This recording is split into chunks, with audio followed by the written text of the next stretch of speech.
Hey guys, welcome back to the channel. So today we're going to be working on the Dodge Ram here, and what we're going to be doing is we're going to be changing the sway bar end links and the sway bar bushings right here. This is another thing to like part 2, I guess you could say, as the death wobble. What should you do to help resolve that besides going aftermarket and stiffening up your sway bar, getting an aftermarket sway bar itself? Because they do say that the factory one is what kind of like makes it more prominent, I guess you could say, like really enhances the death wobble, which it does. So we're gonna be doing that, and then the reason why we're doing this right now is pretty much is this thing needs a front alignment. Now I know you don't need to get a front alignment after you put those in because they're not messing with any of the suspension parts, but we did put it in that big front end piece right here, the whole front end assembly with the tie rod ends and the stabilizer piston and whatnot. So we're gonna go ahead and we're gonna change the end links right here and the bushings right there on both sides. But the reason why this thing has been just sitting there pretty much and not doing anything is because, well, right at the bottom here, and I'll show you a picture as well, is right down the bottom. I know you really can't see, so let's get a light here so that way you can see it, because it's pretty.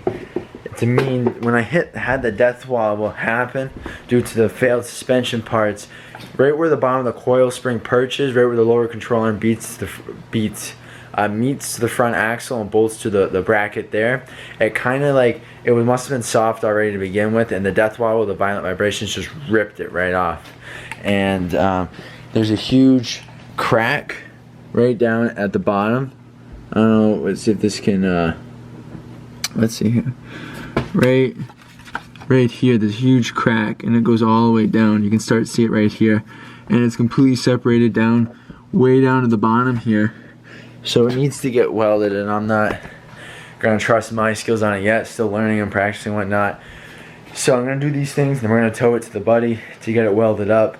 And right from after the shop, we're gonna take it and get a front alignment right down the street, so that way this thing is tip-top shape. Everything can pretty much be done, and just chip away at it. Like, we're gonna do the fog light conversion, get rid of these nasty things. We'll do the tow mirrors and stuff like that. Stuff you can do as you go, and everything else pretty much is done that needs to get done for inspection, because we're in Rhode Island. So the master cylinder, we did the brakes all around, we did the e-brake, we did a couple other things too.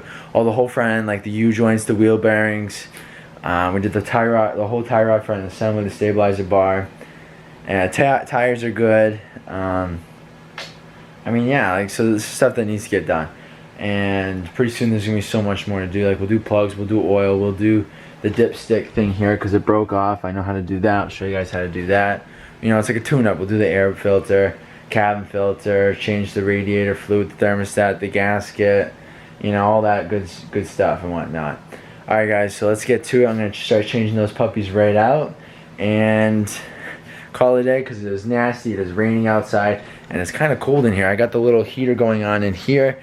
I wish I could close the door because, you know, it's insulated in here, and get the nice propane thing going there. I got to get that set up, so that's going to be wicked nice. I'll have like 4 heaters going on in here. I'll have the one I just showed you, 2 little radiator things, and then that kerosene heater, and it's going to be really nice and toasty in here. But this thing, of course, even with this completely pulled in, touching the wall here, the bumper sticks out, so I can't even close it. Plus, with it all the way up, you kind of really can't work on it anyway, so it sucks when it comes to this, but all the other vehicles that I own works out perfect. Alright, let's get to it.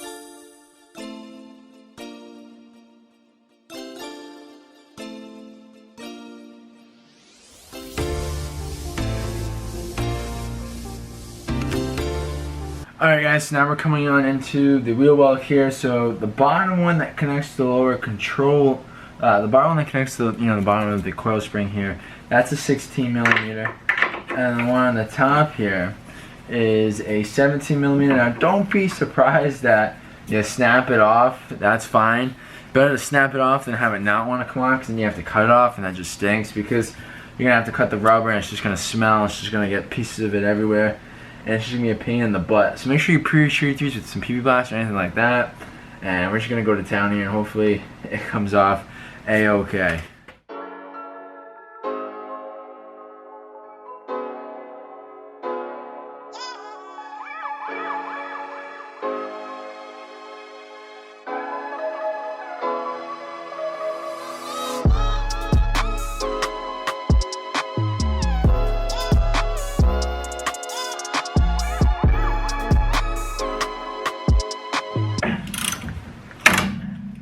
Yep.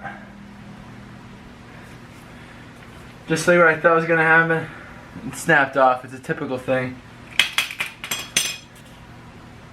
Now we just bang it out completely.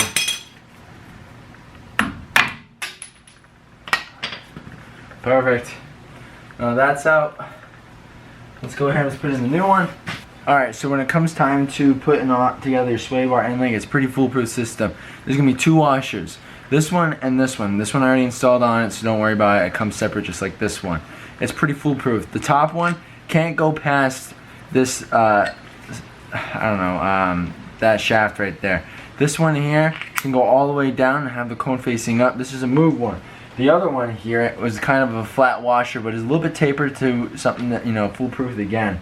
So that's how that goes like that. And then Annie sees everything up. Trust me, be smart. Annie sees it saves your life a lot better in the long run.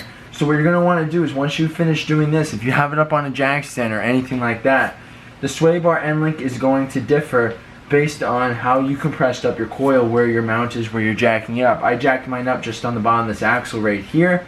So the coil spring is going to be compressed depending on how high you up. If you're up really high, this won't line up at all to the perfect. So you're going to want to lower it down to where it separates. As the axle lowers, it will get further away from the mounting point for where the sway bar end link needs to go. So mine, perfect, because I just had it all lined up just like so, and it's going to be like that. Now what you're going to want to do is, for this one in particular, you're going to put your nut on. It is a 15mm nut, but it will just keep spinning inside because at the end here you're going to have to get your 15 on right like that, and then you're going to get a wrench on the end of this so it bites into it, so that way you can tighten up your coil, your sway bar end link. And then for the top here, you can see I'm going to have to jack it up so it goes up a little further and meets better with the bushing. As you can tell, as I pump it, it keeps going up and further, just like I said to begin with.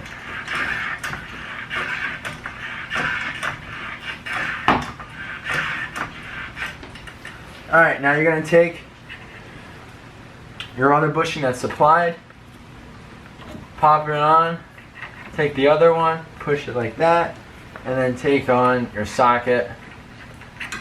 Before you do that, make sure your Annie sees this puppy up real nice and nice.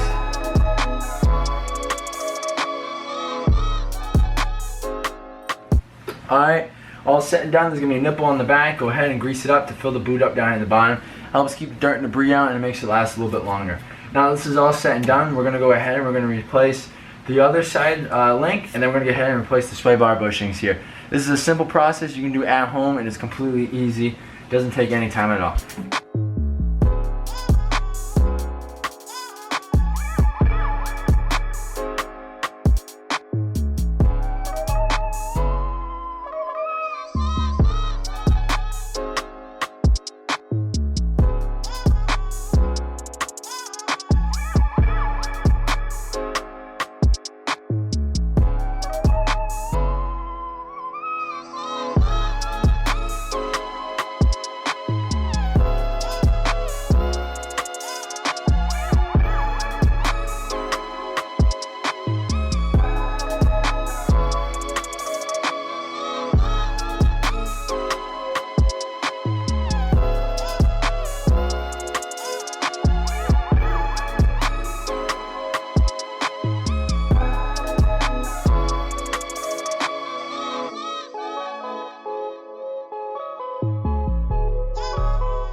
Alright guys, and that is it. I mean, it's pretty simple to change your sway bar end links and your sway bar bushings.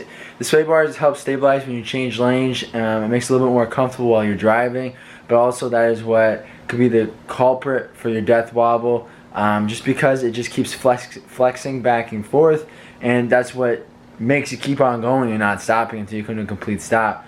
So there's a lot of upgraded aftermarket parts for that sway bar. I'm not going to do that right now. I changed actually everything in the front end, and I just got to get that one piece weld. It's going to get towed just after this video to get that done so this thing can be driven, and I can't wait because I got to go on scrap runs. I want to buy a trailer. I got to tow some vehicles.